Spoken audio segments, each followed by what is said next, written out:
What made you break up with the person you thought you'd marry?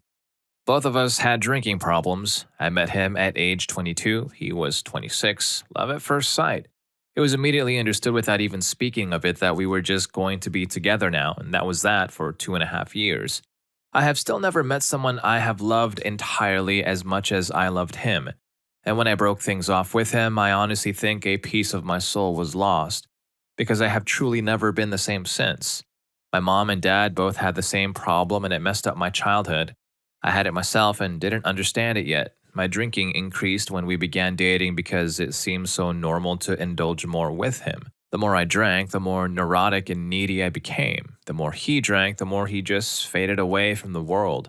He always drank to the point of blacking out, and I hated it. I would see his facial expression go kind of blank while we were out, and I'd know he was blacked out, like nothing there behind the eyes.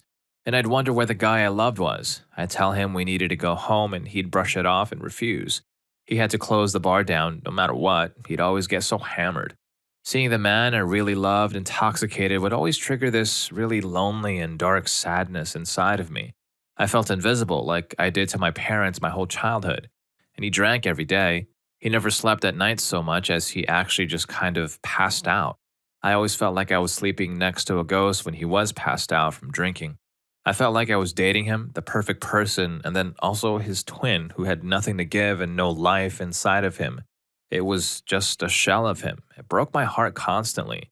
After some cyclical arguments, usually while both of us were tipsy, I started to realize he didn't feel like he had an issue, and I wasn't sure he would ever face it. I wanted to face my issues. I wanted a better life and better mental health. He was not in favor of making changes. He had socialized with the same group of guys since he was 5, all of whom drank to blackouts regularly, and his dad was a big drinker. They were from a privileged upper middle class kind of circle where binge drinking was just normal because they went to more expensive bars and only drank craft beers and whatnot. I don't know how to explain it, but there was a disconnect between us. There was no part of his life that didn't revolve around booze, and I knew if I didn't get away from that lifestyle, I was going to end up miserable or maybe even gone. I still fight for my sobriety every day. He just got married last month. I saw photos from the wedding and where he had a drink in his hand in every photo and the same blank expression I could never cope with. I wish him the best, and I still miss him every day. I hate booze for all the crap in life that it absolutely destroys. All the best to you, OP. I know it ain't easy trying to change your life and turn things around, especially when the deepest, darkest parts of you that you are trying to change are always just getting reflected back to you in the person that you love. I hope you make it through. Story 2. My high school boyfriend and I would for sure have gotten married if I'd stayed in the relationship. We were planning on it, both going to college in the same city, etc., and we'd been in really serious 2+ year relationship and really loved each other a lot. I say this now as someone in her 30s with several years of marriage under her belt. A high school boyfriend and I had a bona fide relationship going. A month before leaving for college, my family took our annual summer vacation trip to stereotypical New England vacation destination. My boyfriend came along as he had for the past 2 summers. Now, I don't know what changed exactly, but at some point during the trip, a switch flipped. I realized that left to itself, our relationship would in fact continue through college, through grad school, when my boyfriend would become a lawyer, I would become a teacher, we'd move into a house in our hometown that our parents bought. My boyfriend would go work for his dad's law firm, we'd have a few kids, buy a vacation house, run some 5Ks or maybe 10Ks as we got older, and realized we needed to keep staying in shape. I don't know. I just saw the whole thing and I wanted none of it. As awesome as I found my high school boyfriend, I knew that's what he wanted, to stay in his hometown and live a life exactly like the one he grew up with. For whatever reason, it turned me off completely. I broke up with him over that vacation and spent the rest of my summer vacation crying my eyes out because he took all of our mutual friends with him. Nobody understood why we broke up, and least of all, to be honest, I just knew that I had to end it because if I waited, it would get harder. Over a decade later, time has proven me very right. Boyfriend took less than a year to start dating another girl from our high school class, one I had teased him about having a crush on when we dated in high school. They got engaged a week after I did to my current husband. He was still wearing a ring I'd gotten for his 16th birthday in the engagement photos. They live in our hometown, just popped out as kids, and post pictures on Facebook every summer of their vacation trips to stereotypical New England vacation destination. He's a lawyer and works for the law firm of a friend of his dad's. I assume they're living in a house their parents bought them in the town we're from. He's living the life he always wanted to live. Me, I taught for a while, but then my husband, who grew up on a farm but wanted to be a scientist, got a research job in Cambridge, England. So I took the opportunity to go back to school to get a PhD in children's literature, which was my dream job before I even knew it was a job. We have no idea what country we're going to be living in 3 years. We could be back in the States, could be in the UK, could be somewhere else in Europe. All of our friends are similarly transient academics from all over the world. This is the life I wanted to live. I would be so unhappy if I'd stayed in the life I knew my high school boyfriend wanted. I have no idea how my 18-year-old self knew it, but I'm sure glad I listened to that feeling in my gut. Story 3. I was in nursing school at the time he and I got together. I was in a transitional period in my life where my career wasn't set, so I rationalized that it was okay that he worked a minimum wage job at 30 years old. After all, I wasn't sure where my life was headed either. We were a few years into our relationship and we talked a lot about marriage. He was still working a low wage, dead end job, but it was his sixth such job in 2 years with no clear plan at all. Any such attempts to lead him into a well paying job are always met with negativity and dismissal. He could work overtime though at his pizza job. He told me that he was going to save up money to buy me a ring. Instead, he bought a $2,000 mountain bike that sat in our garage. He never worked out or enjoyed active things, so it was a purchase that didn't make sense. He never saved for my ring but still talked about marrying me. I hated going into my garage after that. Fast forward a year later and I'm a nurse. He is working a new minimum wage job, his eighth in 3 years, and spending all of my money on things like gun parts, a clunker of a car he was going to quote unquote fix up, and a ton of other hobby items that he never used and eventually sold for half their value. It came down to the fact that I knew I'd have to support him and any kids we might have, which would be no easy feat with his reckless spending habits that put us in the red every month. It also didn't help that he refused to do household chores and spent his free time playing video games while I hiked, kayaked, and went out to social gatherings that he refused to go to. We just grew apart. I know my career growth had a lot to do with it, and I think that maybe I was too distracted during school to really see that we weren't right for each other. A month after we looked at rings together with these tiny shards of diamonds he got from his father that he wanted to incorporate into a ring but were too small and too old, I decided we were better as friends and called it quits. I still feel terrible about it because we had so much fun together. We simply weren't compatible enough to go long term. I think the final nail in the coffin was when he told me he wasn't sure he wanted to have kids anymore, and he knew that was a deal breaker for me who desperately wants them. We broke up 3 years ago. He now has a baby girl and seems happy. I'm dating an amazing man, and I hope he prioritizes me over a mountain bike. Alright, I just gotta say, any man that prioritizes a mountain bike over his girlfriend or wife to be is definitely not marriage material, right? Story 4. I was engaged to a guy I dated for 3 years and planning a destination wedding. He cheated with a mutual friend one night. His mom, who he lived with while we were apartment hunting, accidentally walked in on them in the middle of it while letting the dogs out. He didn't know what his mom had seen, but his mom called me and told me what happened. He denied it when I confronted him, which made it worse, called off the wedding and broke up, etc. Weirdly enough, he got married about 5 years later to someone else in the exact same destination wedding location, venue, package, and colors I had always dreamed of and planned out for us. He must have kept my planning binder and just reused it or something. Now, before you ask, could his mom have been wrong? Was it a plot to break you up? No, he finally came clean after I said his mom walked in on him and called me, and the mutual friend admitted it to me too when I confronted her. His mom was basically sobbing when she called me because she didn't want us to break up but knew she should tell me. I'm actually sad about losing his mom so much more than my ex. She was awesome. Some of the things were revealed about him later too, like that he lied about finishing his degree at university and had failed out instead. I dodged a big bullet for sure. What happened to the mutual friend?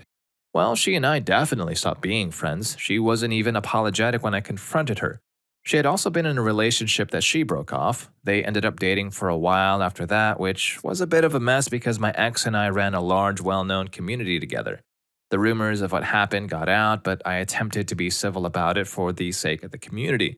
They, however, parked in the front window of the weekly venue and made out for everyone to see as a way of announcing their relationship. Super classy. What happened to me? I ended up moving across the country a few months later, meeting the man who is now my awesome husband of 8 years, and we just had our first kid last year. I'm much happier with this outcome. Story 5. On the other side of the coin, I was dumped, but I can understand why. We were very much in love and very much besotted with each other, but I took that for granted and I did not work on our relationship. She was a very ambitious lady, not for money or for power, but for self improvement and improving others' lives. I was and still am a self loathing coward whose every action or inaction was motivated by fear. I had no ambitions other than to spend my life with her. She moved to America and I was to join her, but I crumbled without her. As the days turned into weeks and months, I still hadn't made any inroads to joining her. I didn't know how, it seemed so beyond me. I loved her with all of my mind and heart and professed it daily, but I did not show it through action. She was, and I assume she still is, an amazing woman, strong and brave, smart and funny. She left me in 2004 and it destroyed me, and though I confessed it felt out of the blue, it wasn't. I told her she broke my heart. She told me I had been breaking hers for a long time. She was right. I've never really been able to move on. I'm still the scared little boy who she knew would end up becoming the albatross around her shoulders. I'm 42 now, unemployed, living between my sister's living room and my mom's apartment, completely broken by anxiety and depression. She made the right choice because she was too amazing, too ambitious, and willing to work on a relationship that I was not because I thought it was perfect. Never take love for granted because the pain of losing it may fade, but it always lingers and never really dissolves. Last I heard, she moved back home and went to law school. If I had to guess, I would say she works for some organization that helps people. But I can only guess as I stopped communicating with her. For her sake or for mine, I don't know. Alright, I just gotta say this. I do not want to be this guy when I get older. Now, before we hear the next heartbreak, make sure you subscribe to my channel and please do hit that like button to show your support. It really does help me out. Let's go on to the next one. This is story 6. We'd been dating for over 2 years and engaged for about 6 months. Then one night, she bit me twice, then I hurt her once and she called the cops. We were tipsy, of course, and got into an argument about something stupid, and I wanted to let it all go until the morning when we could talk about it when we were sober. But she was doing that thing she had been doing for a while at that point, refusing to relent until she felt she had won the argument. I was going to sleep at her apartment that night, but when she wouldn't stop arguing, I decided to get up and leave. As I was starting to put my pants on, she tackled me in a fit of rage. Then she bit my arm. I still have the scar. I squirmed away, but she grabbed my legs, and then she bit me again on my bum. I still have that scar too, only it's bigger. The second bite, she wouldn't let go like a dog with a chew toy, so I grabbed her hair and pulled. She was shocked that I would do it, like shocked, so she called the cops. They show up, saw I was the only one hurt, and then arrested her. I was actually kind of surprised by that, but they were reasonable individuals. I did not want to press charges. I was done with her, and I saw no need for them at that point. It turns out the town she lived in has a law that compels the prosecutor to file charges without needing me to press charges. She took a deal that put a misdemeanor on her record and a year of probation. About 6 weeks after this incident, I met the woman who is now my wife. This November will be our 22nd wedding anniversary, and in all that time, we never hurt each other, not even once. Story 7. To be honest, I'm pretty sure he lost his mind. He was constantly accusing me of cheating, going through my phone and emails, and jumping down my throat if I ran late at work. He called my work when he found something he felt was incriminating to berate me and wanted to throw me out.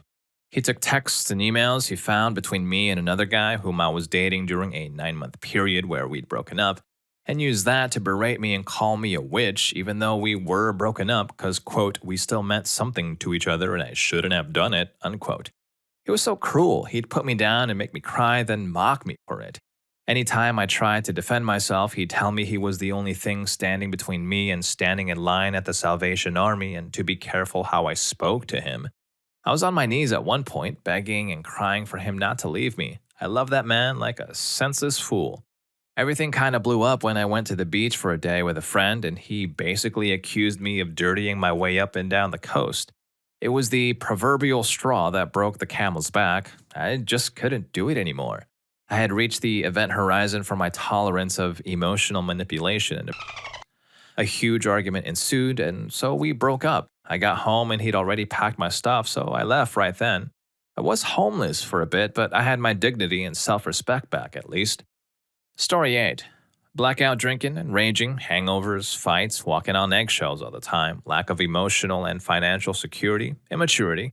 I couldn't leave easily because she knew about something illegal that could get me in trouble, and she was capable of posting it on Facebook or letting the cops know, even though she profited from it too.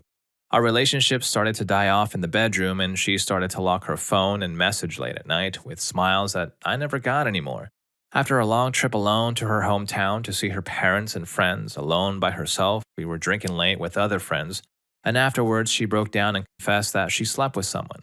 In my mind, I was like, yes, score. The witch messed up, lost a moral high ground, and all I had to do was stay the course and act hurt. I still helped her settle her matters, etc. She went on to continue drinking hard and messing up her life. After 2 years, I came to admit that I'm messed up and also a tippler, and I quit drinking through r/stop drinking and AA. Her dog is with me, and I love her to bits. Story 9. My dad just dropped me back off at my house from the hospital 45 minutes ago, so this literally just happened. His fiance was watching my son while he took me. The last 4 days, my fiance has decided to stay at her new coworker's house either overnight or until well into the morning. I told her that's ridiculously not okay to do when you're engaged, even though she claims it was just stress relief playing video games with a new guy friend. We also have a 4-month-old son that I've been taking care of for the past 4 days. She's been gone, and I've been very sick with what I thought was a stomach bug. Well, this morning, I fainted, and she insisted I just get some rest and maybe go to urgent care if I don't get better. Then I lost my ability to keep any liquids down and was insistent that she take me to the hospital, then go home and take care of our son. This was too much to ask, though, as she'd already made plans to meet this guy again tonight. She walked to work and left her family behind to go spend the night at his house. I told her that if she chooses to abandon her family to go spend time with another man who I never accused her of cheating on me with, despite the numerous red flags, then her family won't be waiting for her when she gets home. I involved someone in my family out of necessity, so my dad took me to the hospital and his fiance watched my son. My fiance's last text to me simply said, I can't come home, so I guess I just lost everything. After multiple chest x-rays and an abdomen CT, it turns out I'm not sick, but the stress caused by my relationship started causing massive problems through my body. Oh, and apparently I have a kidney stone. I know it was petty, but when I got home, I just sent her a picture of our son and told her that this was who she chose to give up on tonight. In hindsight, I'm realizing I should have probably left her much sooner. Story 10. My mom was terminal. It was my last Thanksgiving with her. Without discussing it with me first, he had his mom buy him plane tickets to spend Thanksgiving with his parents and ask if I wanted to go with him. No, I am not missing the last Thanksgiving I can ever spend with my mom. We will have our whole lives to spend Thanksgiving with your family after this. You're leaving me to face this one alone or to abandon my mother on her last Thanksgiving? It was suddenly very clear, being happy to cancel wedding plans to do it later and many other things, that he didn't want to be in a relationship with me but wouldn't break up with me because my mom was nearing the end and he was too nice a guy to dump his fiancée in a sad situation. To his credit, we remain close friends and he continued to be there as my best friend and emotional support through her passing and some months following. Although it was 8 years ago, we still chat and text a few times a year and catch up on how our families are doing. Alright, if you resonated with any of the stories shared in this video, and maybe you want to explore the flip side for more positive vibes because I know some of these were a few downers, be sure to check out our related video coming up next, When Did You Know You Are Going to Marry Your Wife? Story 1 is heartwarming and is kind of like one of those Hollywood movies inspired by real-life events. I'll see you there, and thank you for watching this one.